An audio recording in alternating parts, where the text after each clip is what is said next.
बादस खुदा बुजुर्ग तू ये किस्सा मुख्तसर।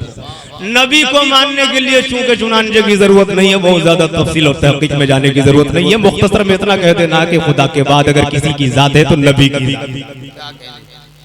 कलमा पढ़ लिया, नबी की जात को नहीं समझा, अजान दे रहा है, अजमत रिसालत को नहीं समझ पाया, पूरा कुरान पढ़ डाला, अजमत मोहम्मद अरबी समझ में नहीं आ पाई, इबादत कर रहा है और रसूल की अजमत को नहीं समझ पाया। कलमा बता रहा है, कलमा बता रहा है, खुदा का मानने वाला मुसलमान हो नहीं सकता। बहुत नाजुक पॉइंट है, गौर कीजिएगा, कहीं नींद में औंग में कुछ हाँ में ना में हाँ मत कर जाइए।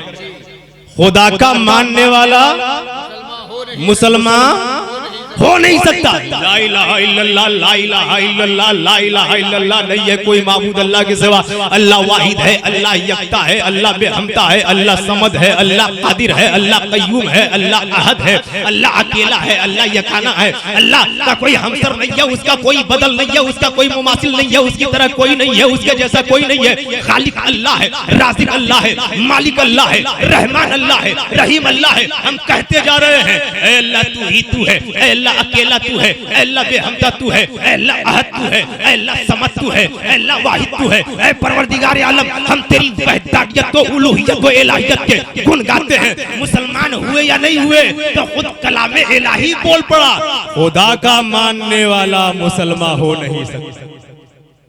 खुदा का मानने वाला मुसलमान, हमें सिर्फ ला इलाहा इल्लल्लाह से कोई मुसलमान नहीं हो सकता, बजुज हुब्बे मोहम्मद कामिल ईमा हो नहीं सकता। बजुज हुब्बे मोहम्मद कामिल ईमा हो नहीं सकता। ला इलाहा इल्लल्लाह के साथ मोहम्मदुर रसूलुल्लाह। और याद रखिएगा, तवज्जो तवज्जो, ला इलाहा इल्लल्लाह मोहम्मदुर रसूलुल्लाह, ला इलाहा इल्ला अल्लाह मोहम्मद रसूल अल्लाह। मैं इतना साफ साफ अलग अलग करके इसलिए बोल रहा हूँ ताकि आपको ये समझ में आए कि जब हम लोग दो सेंटेंस का इस्तेमाल करते हैं, दो जुमला बोलते हैं, दो तरीके की बात करते हैं, तो बीच में वाव एंड एम और लाते हैं। नहीं है कोई माबूद अल्लाह के सिवा। दूसरा है मोहम्मद और मोहम्मद अल्लाह के रसूल है। वह है क्या बीच में? वह है बीच में ला इलाहा इल्लल्लाह व मुहम्मदुर रसूलुल्लाह। ऐसा है क्या? नहीं ना, नहीं ना। अब तवज्जो दीजिएगा, ला इलाहा इल्लल्लाह जैसे ही अल्लाह, ला इलाहा इल्लल्लाह जैसे ही अल्लाह, बीच में वाह भी नहीं। ला इलाहा इल्लल्लाह मुहम्मदुर रसूलुल्लाह, खुदा के बाद कोई नहीं, मोहम्मदुर रसूलुल्लाह। खुदा और मोहम्मद के बीच में कोई नहीं, खुदा के बाद रसूलुल्लाह। कलमा मानना है तो ऐसे पढ़, अकीदा रखना है तो ऐसा अकीदा रख, मानना है तो इस तरीके से मान। इसलिए कि खुदा का मानने वाला मुसलमान हो नहीं सकता, बजुज हुब्बे मोहम्मद कामिल ईमा हो नहीं। अगर मुसलमान बनना है तो नबी की मोहब्बत सीने में। और मैं तो कहता हूं, नोट कीजिएगा, जहन में रखिएगा और एतराज करने वालों को बता दीजिएगा, दुनिया में चाहे जितनी ऊंची पर्सनालिटी हो, अगर उसका अदब ना कीजिए तो बेअदब कहा जाता है। बाप का अदब ना करो बेअदब है, पीर का अदब ना करो बेअदब है। पीर का अदब ना करो क्या है? बेअदब है ना। उस्ताद का अदब ना करो, बड़े का अदब ना करो। दुनिया के अंदर अपने से ऊपर वाले बड़े का अदब ना करो तो बेअदब कहलाता है आदमी। लेकिन वाह रे ज़ाते रिसालत, नबी का अदब ना करो तो बेअदब नहीं कहा जाएगा, बेईमान कहा जाएगा। नबी का अगर अदब ना हो तो उसको बेअदब नहीं कहेंगे, क्या कहेंगे? बेईमान कहेंगे। बात समझ में आ गई? बड़े का अदब करो तो अदब वाले कहलाओगे, नबी का अदब करोगे तो ईमान वाले कहेंगे, नबी का अदब करोगे तो। इसीलिए शान रिसालत में जर्रा बराबर कहीं पर किसी भी तरीके से जर्रा बराबर बेअदबी नहीं होनी चाहिए। और अगर गुस्ताख, बेअदब, फिरका, जमात, फर्द लोग मिल जाएं, बात समझ में आए तो ठीक है, ना समझ में आए तो किनारा कश हो जाइए। इसलिए कि ईमान के लुटेरे हो। नबी की आमद, सरकार का जश्न बहारा, आमद रसूल की महफिल, सरकार की आमद ये बता रही है जो मिला, जिसे मिला, जब मिला, जहां मिला, नबी के सदके मिला। रसूल को रिसालत नबी के सदके में, नबी के नबूवत रसूल के सदके में, सहाबा को सहाबियत रसूल के सदके में, ताबई को ताबईयत रसूल के सदके में, तबे ताबई को तबे ताबईयत रसूल के सदके में, विलायत रसूल के सदके में, करामत रसूल के सदके में, इमामत रसूल के सदके में, शहादत रसूल के सदके में, अज़मत रसूल के सदके में, रिफत रसूल के सदके में, शान नबी के सदके में, शौकत रसूल के सदके में। मैं तो कहता हूँ जिंदगी नबी के सदके में, बंदगी नबी के सदके में, सजदा नबी के सदके में, तकवा नबी के सदके में, तहारत नबी के सदके में, शरीयत नबी के सदके में, तरीक़त नबी के सदके में, हकीकत नबी के सदके में, मार्फत नबी के सदके में, जो मिला, जिसे मिला। और मैं कहता हूँ दुनिया में इज्जत नबी के सदके में, आखिरत में जन्नत नबी के सदके में। इसीलिए हम आला हजरत की ज़बान में कहते हैं, तुझसे और जन्नत से क्या मतलब, वहाबी दूर हो। तुझसे और जन्नत से क्या मतलब, वहाबी दूर हो। हम रसूलुल्लाह के जन्नत रसूलुल्लाह की, हम रसूलुल्लाह के जन्नत रसूलुल्लाह की। हमारे जनाब मुश्ताक साहब ने कहा कि अहले बैत पर भी थोड़ा बोल दिया जाए, और चूंकि आमद सरकार का है, लेकिन बोला जाए। कितनी देर और बोला जा सकता है? दुरूद पाक पढ़िए, अल्लाहुम्मा सल्ली अला सय्यिदना व शफीना मौलाना मुहम्मद व बारिक वसल्लम, सलातो व सलामुन अलैहि या रसूलुल्लाह सल्लल्लाहु तआला अलैहि व आलिहि वसल्लम। सरकार कायनात सल्लल्लाहु अलैहि वसल्लम की आमद, हजरत ईसा रूहुल्लाह, मेरे नबी से पहले, मेरे नबी से पहले कौन? हजरत ईसा रूहुल्लाह आसमान पर उठा लिया गया। कहाँ उठा लिया गया पता है ना आप लोगों को? खाली बड़ा जलसा कराते हैं या कुछ, हम तो समझते हैं कि एक जलसे में सिर्फ एक बात ध्यान में रख लीजिए, फिर तो आप लोग हमको मसला बताना, हम लोगों को मसला बताना शुरू करेंगे। एक पॉइंट भी रख लेंगे ना आप, तो कोई भी किसी तरीके का बदअकीदा आप पर हावी नहीं हो सकता। हजरत ईसा रूहुल्लाह को आसमान पर उठा लिया गया, अभी 600 साल का अरसा भी नहीं बीता, और हजरत ईसा तक कितने नबी रसूल आ चुके? 1,23,999 या 2,23,999। इतने नबी रसूल आए तकरीबन। इतने नबी रसूल के आने के बाद मेरे सरकार से पहले हजरत ईसा रूहुल्लाह आसमान पर उठा लिए गए, 600 साल का अरसा भी नहीं बीता। अब दुनिया से पूछा जाए, ऐ दुनिया ये बता, आदम आए, शीस आए, यहिया आए, जकरिया आए, इब्राहीम आए, हूद आए, लूत आए, नूह आए, यसा आए, मूसा आए, ईसा आए, जितने नबी रसूल पैगंबर आए सबका पैगाम एक रहा, हक की तरफ आओ, हक्कानियत की तरफ आओ, सिरात मुस्तकीम की तरफ आओ, इरफान की तरफ आओ, मार्फत की तरफ आओ, अल्लाह की तरफ आओ, इबादत की तरफ आओ, बंदगी की तरफ आओ, नेकी की तरफ आओ, भलाई की तरफ आओ, सलाह की तरफ आओ, फलाह की तरफ आओ, कामयाबी की तरफ आओ। सबका पैगाम कही रहा। कोई तौरेत लेकर के आया, कोई ज़बूर लेकर के आया, कोई इंजील लेकर के आया, कोई सहाइफ़ आसमानी, बकिया अंबिया सहाइफ़ आसमानी लेकर के आए। ये सारी किताबें आई, पैगाम आया, प्याम आया, अहकाम आए, अल्लाह की तरफ से पैगामात आए। उसके बावजूद तारीख़ कायनात बोलती है कि जब हजरत ईसा रूहुल्लाह को आसमान पर उठा लिया गया और 600 साल का अरसा भी नहीं बीता, तौरेत क्या कह रही है पता नहीं, ज़बूर का क्या कहना है मालूम नहीं, इंजील का क्या मुतालबा है पता नहीं, साहिब आसमानी ने क्या कहा इल्म नहीं। हजरत आदम से लेकर के हजरत ईसा रूहुल्लाह तक के, हजरत ईसा रूहुल्लाह तक सारे नबियों रसूलों पैगंबरों ने क्या मैसेज दिया पता नहीं। आलम ये है कि खाने काबा के अंदर 360 बुत रखे हुए। अगर कोई आबादी में जुआ खेल रहा है तो कहा जाएगा ये आबादी ध्वस्त हो जाएगी। अगर मस्जिद के करीब कोई शराब पी रहा हो तो कहा जाएगा अभी इस आबादी का खात्मा ही है। लेकिन कहीं मस्जिद में बैठ करके शराब और जुआ शुरू हो जाए तो उसके बारे में आपका क्या कहना? यहाँ कुछ है ही। हरम मोहतरम अल्लाह का सबसे बड़ा घर, खाने काबा खुदा का पहला घर। वो तो घर ऐसा घर है कि वहां एक रकत पढ़ो तो 1 लाख रकत का सवाब मिलता है। 1 रकत पढ़ो तो कितना सवाब मिलता है? 1 लाख रकत का सवाब मिलता है। उस घर का कहना क्या है? उस घर का कहना क्या है? उस घर में 360 बुत। अब जरा जमीन से पूछा जाए, आसमान से पूछा जाए, सितारों से पूछा जाए, सैयारों से पूछा जाए, बसने वालों से पूछा जाए, आबादियों से पूछा जाए, हरम मोहतरम से पूछा जाए, खाना काबा से पूछा जाए, मेना से पूछा जाए, मुज़दलिफा से पूछा जाए, अरफात से पूछा जाए, मताफ से पूछा जाए, सफा से पूछा जाए, मरवा से पूछा जाए, चाहे जमजम से पूछा जाए और बाबे काबा से पूछा जाए, ऐ बाबे काबा जरा ये तो बता, ये काबे के अंदर 360 बुत का इंसान है, इंसानियत नहीं है, आदमी है, आदमियत नहीं है।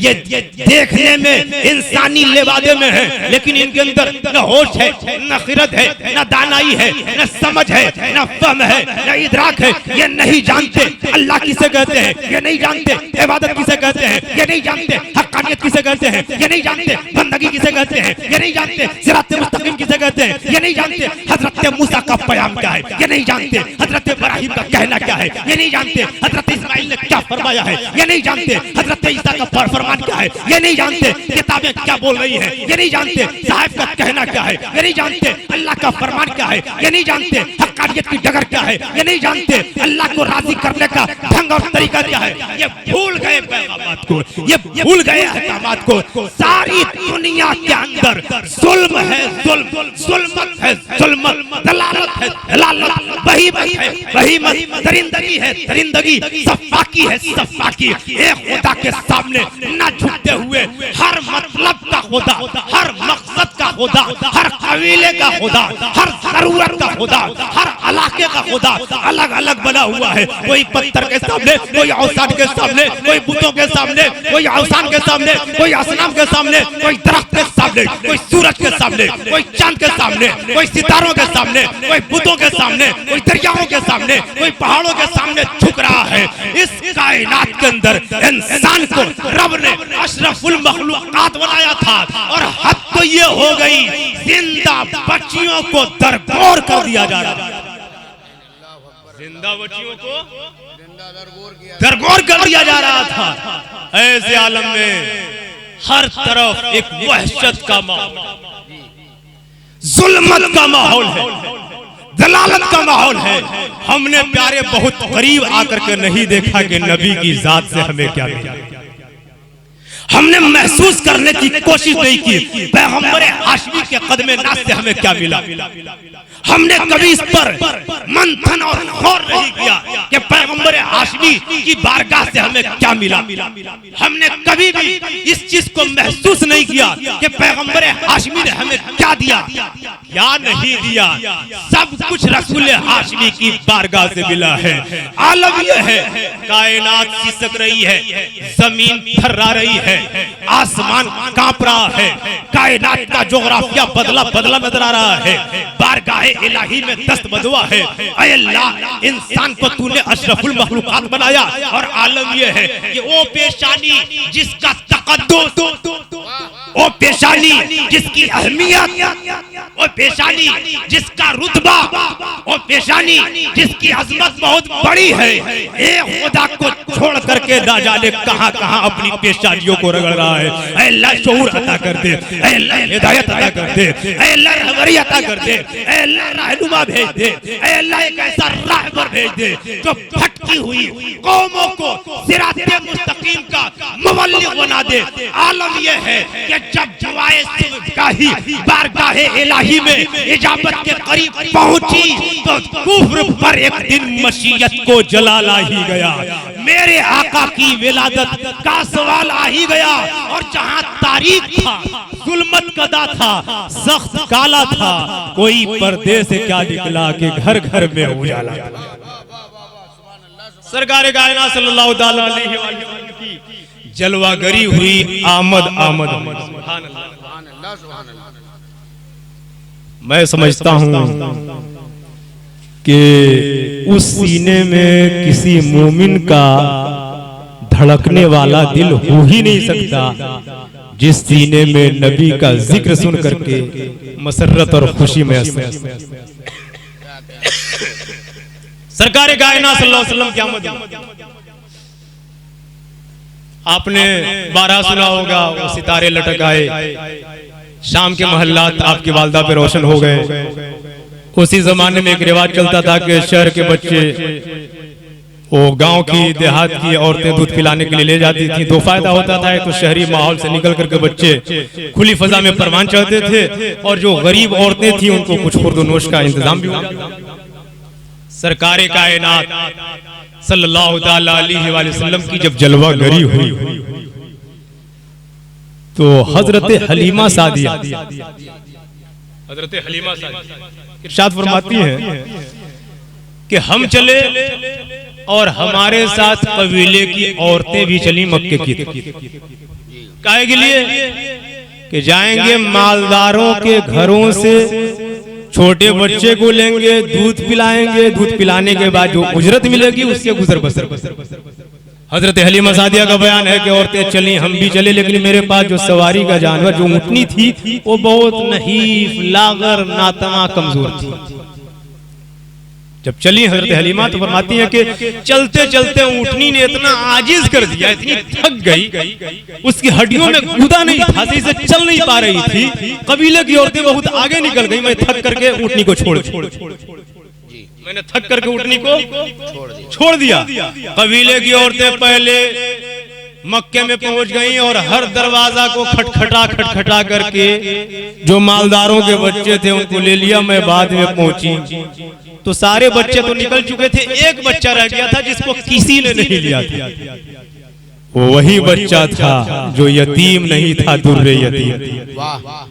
हजरत हलीमा सादिया भी वहां गई। जाने के बाद देखने के बाद मालूम हुआ, अब जब देखा कि किसी दरवाजे पे कोई बच्चा है ही नहीं, तो कहा तो देखें कैसा बच्चा है। हजरत हलीमा सादिया का बयान है कि जब चेहरा देखा है, सुभान अल्लाह, जब चेहरा देखा है तो चेहरा देखने के बाद ऐसा मालूम हो रहा था जैसे चांद तुलू हो रहा है। हजरत हलीमा सादिया ने कहा कि मैंने चाहा फौरन ले लूं, लेकिन फिर दिल में ये आया कि शौहर से इजाजत ले लूं।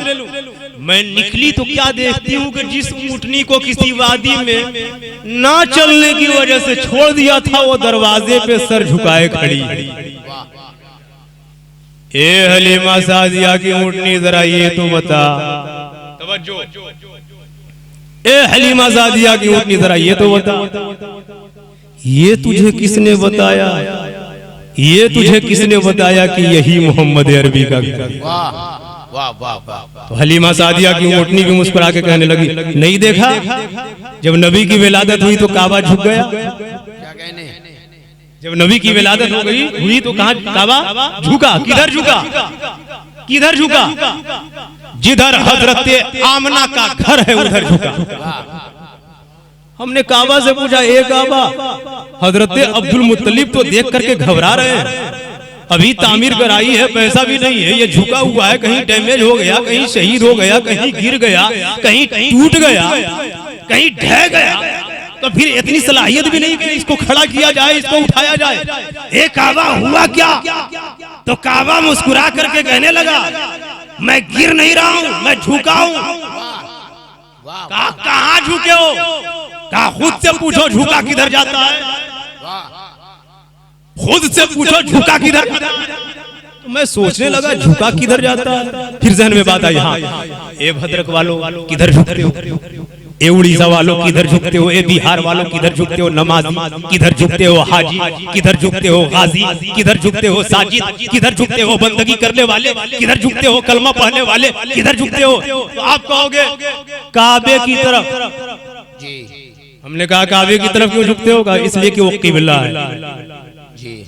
तो झुका उधर जाता है जिधर किबला होता है, झुका उधर जाता है जिधर किबला होता है।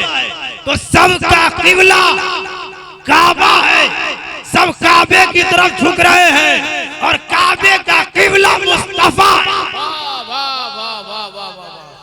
काबे का किबला मुस्तफा है। इसीलिए तेमा में इसको मोहब्बत ने कहा, हाजियों आओ शहंशाह का रोजा देखो, काबा तो देख चुके, काबे का काबा देखो। हमने कहा है काबा तेरे पास अक्ल नहीं है, शऊर नहीं है, दालाई नहीं है, फहम नहीं है, इदराक नहीं है। आज तो सब कुछ पढ़ने के बाद भी नबी के नाम पर सलाम पढ़ने के लिए लोग खड़े नहीं हो रहे, तो झुक कैसे गए? तुझे समझ में कैसे आई?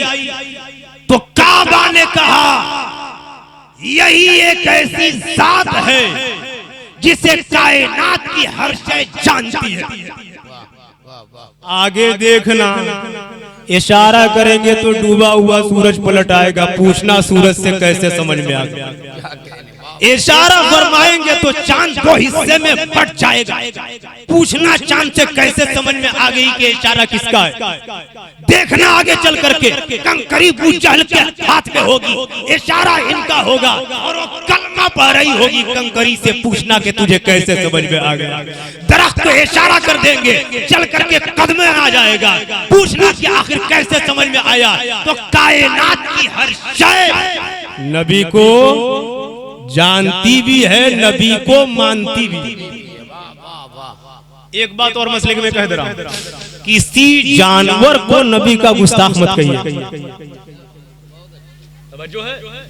किसी जानवर को नबी का गुस्ताख मत कहिएगा।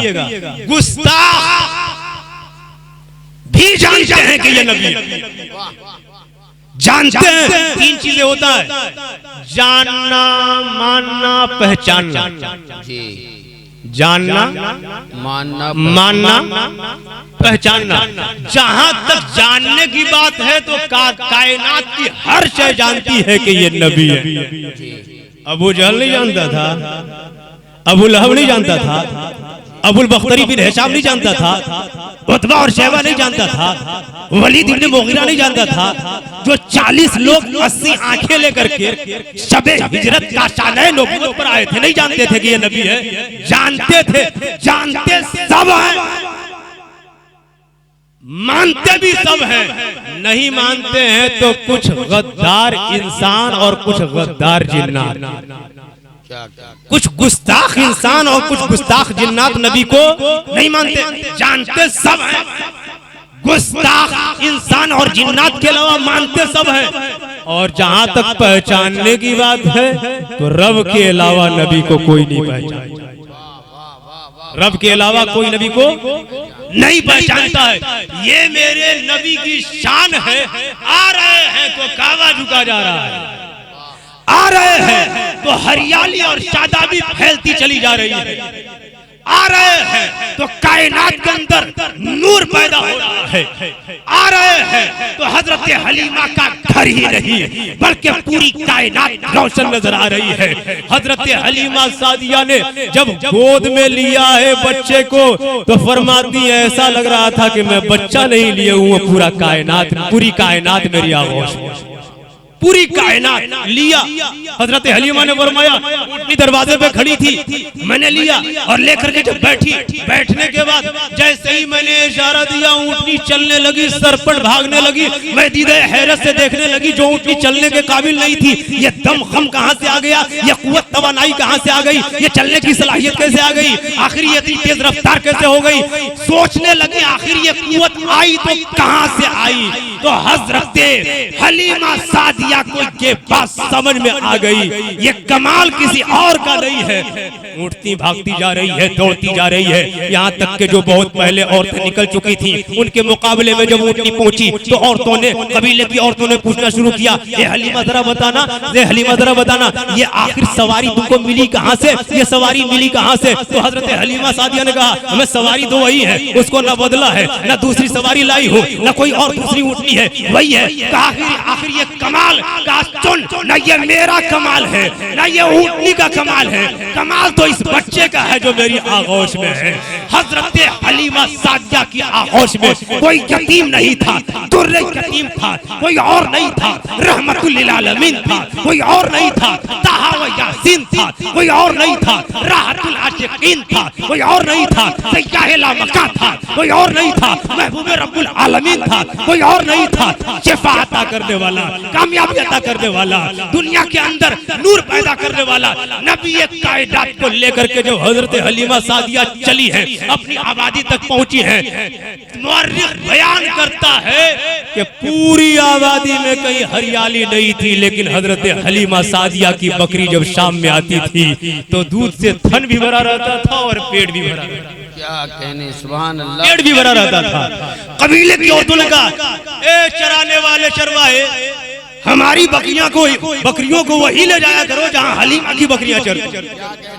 का ले जाता हूँ वही, ले जाता हूँ वही, लेकिन पता नहीं हलीमा की बकरियों का पेड़ भी भर जाता है और दूध से लबालब भी हो जाती है। ये नबी का फैजान, ये नबी का करम है। कुछ औरतों ने तो आगे कहा हलीमा तुझे मालूम नहीं है कि इलाके में गुर्बत का आलम क्या है, कैसी कैफियत है। रात